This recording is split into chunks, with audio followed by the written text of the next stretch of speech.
juga bisa mengenal gaya belajar anak kita. Gaya aktivitas anak kita itu, kalau kita tahu gaya aktivitas itu ada yang visual, itu yang dengan pandangan gitu ya. Bisa juga gaya aktivitas anak kita adalah auditory, yaitu dengan mendengar. Dan jikalau itu kinestetik, berarti kita harus juga bergerak bersama dengan mereka. Bagaimana jika gaya aktivitas kita itu berbeda dengan mereka?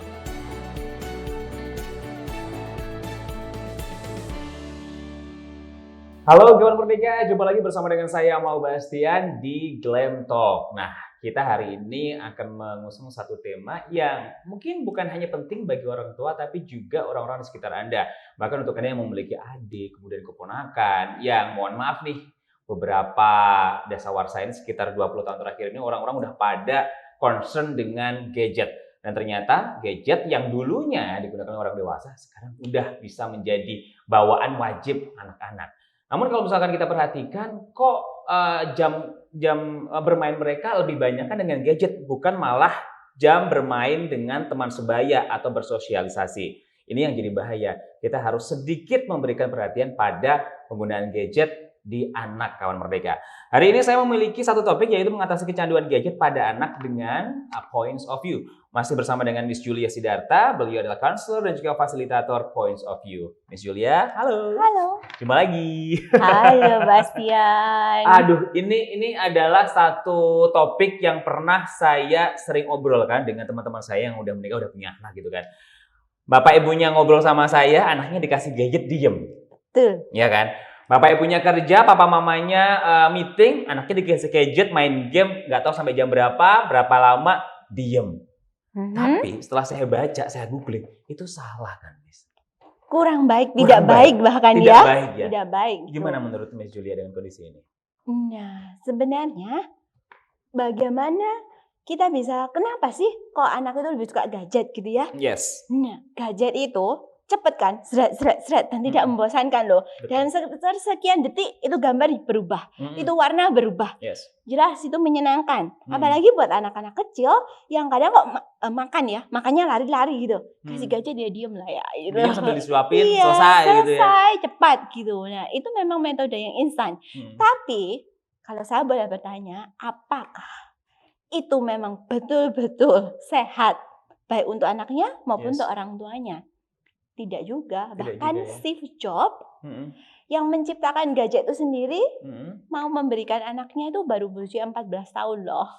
Bukan anak kecil. Bukan yang masih bayi cekokin sama gadget, bukan ya? Enggak. Seperti itu. Oke. Lantas sampai saat ini keluhan paling banyak dari orang tua dengan kondisi anak kecanduan gadget yang dikeluhkan ke Points of View, bentuknya apa aja sih? Anak-anak itu mainnya, ya apalagi ya, ini masa-masa di rumah gitu ya. Betul, Miss. Kalau orang tuanya tidak bermain dengan anaknya, otomatis anaknya ngapain? Main gadget. Kalau enggak bosen dong. Betul. Di rumah terus tuh ngapain, Ma? Bosen lah. Ya main gadget lah. Gadget loh menyenangkan. Gadget juga murah loh, Ma. Gitu kan? Betul. Tinggal beli tokonya siapa? Itu harganya berapa? 25.000, 50.000 semacam itu. Enggak bosen karena warnanya apanya semua menyenangkan seperti itu. Nah, hal yang seperti inilah yang perlu orang tua juga sadari. Dan apa yang akan kita lakukan gitu ya sebagai orang tua. Saya sendiri juga orang tua, saya memiliki 2 anak gitu ya. Dan apa yang saya lakukan? Oke, itu pertanyaan nanti akan dijawab. Tapi sebelum ke arah sana, ke arah bagaimana cara menerapi anak-anak yang kecanduan gadget, sebenarnya Miss, overall ini yang salah siapa sih? Orang tua atau perkembangan zaman? Maukah kita sebagai orang tua menyediakan 3T1A gitu ya? Apakah itu? Apa 3T1A itu? Touch, sentuhan ya. Time, waktu. Talk.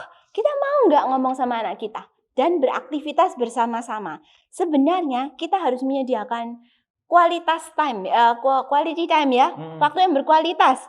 Bahkan nggak cuma untuk anak kita, untuk keluarga juga. Kenapa? Karena itu untuk meningkatkan komunikasi dan keharmonisan keluarga. Otomatis kalau kita punya waktu ngobrol, kita semakin mengenal nih satu sama lain. Kadang tanpa kita perlu ngomong aja kita bisa tahu gitu ya, kamu maunya apa, seperti itu, hal seperti itu. Nah, itulah dibutuhkan waktu berkualitas, 3T1A tadi itu yang saya katakan. Nah, maukah kita menyediakan itu? Maukah kita memang benar-benar ngobrol gitu? ngobrol itu bukan berarti 24 jam ngobrol, 12 jam ngobrol sama anak. Enggak loh, kita kan juga punya kerjaan yang lain ya sebagai orang tua. Nah, 15 menit, setengah jam, 1 jam, dalam 1 hari, mau nggak? Itu pertanyaan buat diri kita gitu ya. Ya, karena apalagi dengan work from home kayak gini, dulu yang misalkan cuma ketemu anak itu pada saat bangun tidur, berangkat sekolah, pulang sekolah, sekarang hampir seharian ketemu. Gitu kan. Seharusnya kan bisa memiliki potensi lebih luas ya untuk ngobrol dengan anak, Miss. Benar, Bastian. Iya, berarti ini kesempatan kita untuk semakin dekat dengan 3T 1A tadi ya? Iya. Oke, nah hal semacam ini kalau Miss Julia lihat di lapangan orang tua menerapkan nggak kira-kira? Atau mereka malah bingung karena kok anak-anak di rumah terus ini ngomong apa lagi gitu? Betul, orang tua memang bingung. Bahkan kalau kita lihat ya, kalau kita teliti Instagram, sekarang banyak loh orang yang menjual tools gitu, tools dalam artian menjual misalnya jurnal gitu ya, kegiatan maksud saya, kegiatan-kegiatan yang kemudian dibeli nih sama orang tua. Dibeli orang tua supaya apa? Supaya anaknya ada kegiatan gitu ya. Bukan gadget terus gitu ya. Nah, kalau dilihat fenomena-fenomena yang seperti ini, berarti kan orang tua juga kebingungan. Apalagi yang harus aku berikan buat anakku, seperti itu. Sudah all out gitu ya. Tambahan kalau misalkan kita melihat fenomena kan nggak cuma bisa dilihat dari negatifnya aja, tapi juga ada positif setnya juga. Nah, positif negatifnya apa dengan fenomena anak kecanduan gadget ini, Miss? Pastinya kalau positifnya gadget, anak itu jadi lebih pintar browsing ya. Mau tahu apa-apa, gampang tuh carinya. Bahkan terkadang saya pun harus tanya anak saya, gimana sih ngerekam screen ini? Lebih paham anaknya ya. Paham anaknya daripada saya gitu ya. Bahkan untuk mematikan flashlight, kadang saya harus bertanya. Nah, itu positifnya. Tapi dampak negatifnya, bagaimana dengan radiasinya? Bagaimana ketika social skills gitu ya, anak-anak sudah jarang ngomong sama kita, karena nggak bisa keluar bermain sama teman ya sekarang, sekolah pun kagak gitu ya, sekolah pun by Zoom. Nah, bagaimana? Kita nggak ngobrol, terus gimana? Tingkat bahasa, komunikasinya jadi berkurang. Nah, bagaimana anak juga yang kecil bisa belajar untuk ngomong gitu. Kadang ada orang bilang, anakku kok terlambat berbicara sih gitu. Tapi pernah nggak kita bertanya sama diri kita? Aku pernah nggak sih ngajak ngomong anakku gitu? Seberapa lama aku mengajak ngomong anakku? Kayak gitu ya. Karena yang dulu cuma diserahkan kepada guru aja gitu, kepada sekolah aja. Sekarang orang tua harus lebih proaktif gitu ya, Miss ya. Oke, ada cara tidak yang bisa, pasti ada ini, dari points of view untuk mengatasi problematika masif ini, Miss? Betul. Nah, karena points of view ada berdasarkan fototerapi gitu ya, dan ada gambar-gambar yang menarik. Siapa sih anak yang tidak tertarik dengan gambar-gambar yang seperti ini? Ini juga gambar-gambar warna-warni loh. Ya. Mereka juga diajak untuk bercerita. Misalnya saya ke anak saya juga nih cerita, apa sih yang dilihat dari gambar ini?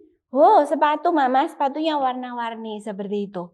Atau terkadang saya buka semua foto kemudian saya tanya, oke, sekarang tolong dong gambarin hubungan kamu sama teman-temanmu sekarang bagaimana? Loh, sekarang itu kalau dulu seperti ini mah, aku pilih gambar ini karena seneng dong bisa bersama-sama dengan teman, banyak teman gitu. Tapi kalau sekarang, wah sedikit banget ya, mungkin seperti ini. Aku juga di rumah terus nih mah, jadinya aku tambah gendut gitu ya. Ini bisa memancing mereka untuk bercerita kan? Otomatis kita bisa mengetahui apa yang ada dalam pikiran mereka, apa yang ada di hati mereka. Bahkan ini bisa menjadi ajang curhat buat anak kita. Fototerapi sebagai trigger ya, pemicu ya untuk kita bercerita. Fototerapi sebagai trigger untuk anak bercerita, mengungkapkan isi hatinya. Aku mau bebas mama, seperti kupu-kupu misalnya seperti itu. Nah, itulah. Berarti ada juga yang sebenarnya tidak terlihat oleh orang tua dari seorang anak. Kadang-kadang seorang anak mengalihkan keinginannya ketemu dengan teman gara-gara pandemi akhirnya main gadget lagi. Padahal di bawah itu mereka kangen ketemu dengan teman-temannya. Iya, betul pasti. Orang tua bisa ya melakukan ini? Bisa. Kepada anak. Ayo lihat. Tambah kaget untuk anaknya ya. Nah, ikut workshopnya kayak belajar dulu caranya pakai. Nah, kita nanti akan bisa bersama-sama. Bahkan nanti di bulan Agustus gitu ya, itu kita ada workshop di mana kita diajarin dan kemudian berpraktek bersama-sama, bahkan dikasih PR gitu ya. Orang tua menerapkan dulu ke keluarganya, ke anak-anaknya, kemudian kita akan berdiskusi bersama. Susahnya di mana? Apa yang menjadi kesulitan waktu itu? Yang kemudian kita akan berdiskusi.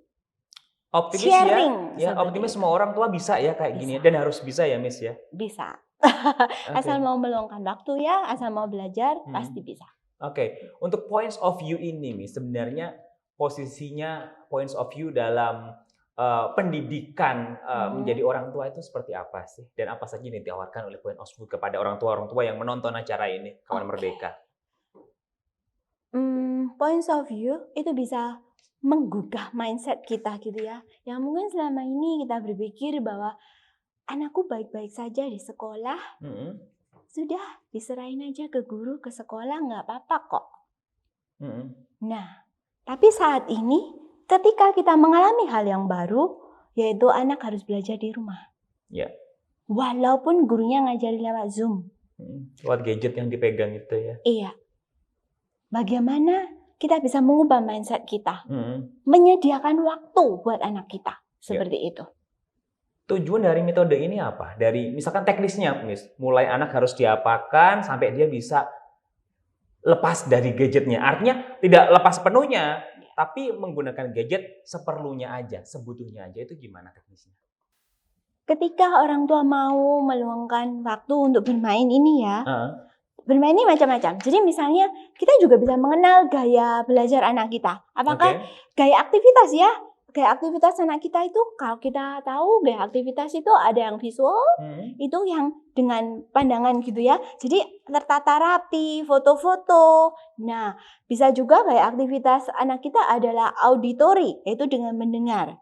Dengan mendengar, bagaimana jika kita menaikkan volume kita sedikit aja dan anak itu sudah kayak stun gitu ya, kayak berdiri kayak terkaget-kaget. Nah, itu berarti kayak aktivitas anak kita adalah auditory. Dan jikalau itu kinestetik, berarti kita harus juga bergerak bersama dengan mereka. Sehingga ketika setelah bergerak, mereka bisa lebih hidup gitu ya, alive lah, yang seperti itu. Nah, bagaimana jika gaya aktivitas kita itu berbeda dengan mereka?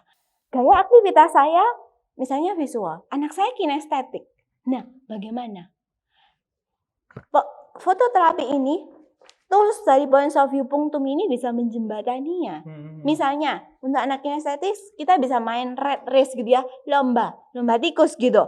Nah, bagaimana ketika mengambil kartu pertanyaan bersama dengan kartu gambar, kemudian misalnya tanya, apa yang tidak terlihat olehku di gambar ini? Harus cepet-cepetan jawab. Oh gitu, baik. Kemudian bisa melompat gitu ya, bisa lompat cepet nomor 1, nomor 2, nomor 3, seperti itu. Dan kalau sampai nomor 10 berarti itu yang menang. Nah, itu kan di situ ya. Oke, baik. Itu contohnya. Tapi kalau pada saat kita menerapkan, sebagai orang tua, menerapkan fototerapi ini kepada anak-anak, kan anak-anak kan berbeda-beda, Miss. Ya, ini perlakuannya berbeda atau disamain aja?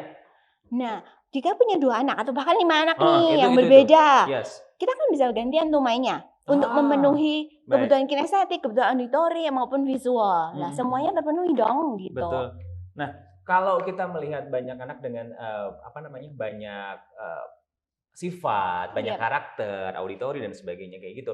Artinya ini lebih ke arah proaktifnya orang tua untuk memahami. Kalau anaknya seperti ini, perlakuannya seperti ini. Anaknya auditori, orang tua harus seperti itu. Kita adanya ada parenting, bukan childing, right? Iya, parenting. Jadi otomatis yang dewasa gitu ya, yang orang tua yang memulai, yang proaktif seperti Bastian tadi katakan, lebih dulu gitu. Nggak bisa kalau kita serahkan ini sudah main gitu, nggak seperti itu gitu ya. Jadi mari kita bermain bersama-sama, menciptakan keharmonisan keluarga, lebih mengenal satu sama yang lain. Oke, ini adalah momen juga bagi kita untuk mengenal bagaimana karakter anak-anak. Tadi sempat dijelaskan ada yang auditori, ada yang kinestetik. Aktivitas, ya. Mungkin lebih spesifiknya kayak gimana? Sedikit aja, Miss. Auditori itu seperti apa sih? Auditori itu telinganya anaknya itu peka. Jadi dengan kita menaikkan volume kita sedikit saja, itu anak bisa. Misalnya anak saya gitu ya, auditori saya sebut nama lengkapnya, berarti dia aware. Ada something yang saya harus lakukan. Atau apa ya? Gitu. Itu menimbulkan ke-awarean gitu ya, kewaspadaan anak gitu. Seperti itu. Anak jadi lebih aware. Kalau kinestetik? Kalau kinestetik dia lebih bergerak-gerak. Jadi dia mengeluarkan energinya itu dengan bergerak. Dia belajar dengan mungkin jalan-jalan gitu ya belajar, atau harus mengucapkan gitu, ataupun pegang bolpen, ataupun seperti ini bergoyang-goyang itu, seperti itu. Ada nggak gabungan keduanya gitu karakternya? Ada juga, nggak yang kalau tulen satu gitu kemungkinan juga nggak ada ya, bukan kemungkinan, maksudnya nggak ada, tapi biasanya itu merupakan gabungan tiga-tiganya ada, gabungan visual dan kinestetik ada, visual auditory juga ada. Oke, baik. Tadinya seperti itu. Tapi kalau misalkan orang tua tidak mampu nih, Miss, dan akhirnya harus diantarkan ke Miss Julia mengikuti Zoom kayak gini, ini caranya kayak gimana? Nah, biasanya untuk anak-anak kita akan bermain gitu ya. Kita akan bermain bersama. Di Zoom ya? Via Zoom ya pasti ya? Via Zoom. Nah, hanya saja kalau orang tua tidak punya alat ini, memang kita ada menyediakan website. Namun untuk anak-anak mungkin apalagi anak kinestetik lebih baik dipegang gitu ya, seperti itu. Nah, ya kita bisa dengan Zoom, dengan mainan gitu. Basically kalau ke anak-anak kami lebih ke arah mainan, bercerita. Jadi tanpa mereka sadari, mereka curhat dalam tanda kutip gitu ya, cerita dengan bantuan fototerapi ini. Seperti itu, gambar. Butuh berapa lama sih, Miss? Kalau misalkan tujuan kita adalah anak terbebas dari gadget tadi, agar tidak kecanduan gadget, harus berapa kali terapi ini dilakukan? Namun tetap butuh loh ya, Bastian, butuh bantuan dari orang tua. Itu dia. Meskipun kita lakukan berkali-kali, tapi kalau orang dari rumah juga tetap dibiarin gitu ya, main gadgetnya satu hari 12 jam, 6 jam gitu. Kitanya juga ya kita minta bantuan lah ya ke orang tua juga. Karena itu point of view juga membantu untuk mengubah mindset orang tua juga. Jadi parentingnya ada, kemudian kesasarannya ke anak juga ada. Betul. Kalau yang berubah, kalau misalkan fototerapi ini hanya untuk anak aja, orang tuanya nggak berubah ya percuma ya. Iya. Oke, baiklah. Masih ada kesempatan bagi Anda untuk membuat anak Anda tidak kecanduan yang namanya gadget. Oke, baiklah kawan Merdeka, ini sebagai penutup juga untuk segala informasi, tips, jadwal workshop bisa didapatkan kawan Merdeka di mana, Miss? Di Elevate Mind Center Instagram ya, Instagram Center Elevate Mind Center, ataupun WhatsApp di nomor 081 131 71007. Silakan cek langsung di sini. Dan satu pesan-pesan dari Miss Julia untuk orang tua yang ada dimanapun Anda berada. Silakan Miss Julia. Iya, marilah kita sebagai orang tua, kita juga boleh menyediakan waktu yang berkualitas buat anak-anak kita 15 menit. Betul-betul mindful, here and now gitu ya, bersama dengan anak kita itu betul-betul secara tubuh, jiwa, pikiran, hati gitu ya, semuanya lengkap gitu. Nah, ketika kita bermain bersama-sama dengan mereka, bercakap-cakap dengan mereka, disitulah keharmonisan keluarga akan tercipta. Karena itu, marilah kita menyediakan waktu untuk bermain bersama-sama dengan points of view juga gitu ya. Dengan kartu fototerapi ini, itu akan membantu Bapak Ibu, keluarga sekalian. Bahkan cita-cita dari Yaron Golan dan Everett Shani adalah setiap keluarga memiliki satu kartu punktum ini supaya meningkatkan kualitas waktu berkualitas seperti itu. Terima kasih. Terima kasih Miss Julia, sangat bermanfaat sekali ini juga mengedukasi kita semuanya. Jadi jangan remehkan kondisi ini. Kalau misalkan kawan Merdeka sebagai orang tua membiarkan anak kecanduan gadget, dia lihat saja ke depannya nanti seperti apa. Ketemu lagi di Glam Talk berikutnya. Saya Amal Bastian, tutup acara. Sampai jumpa. Sampai jumpa.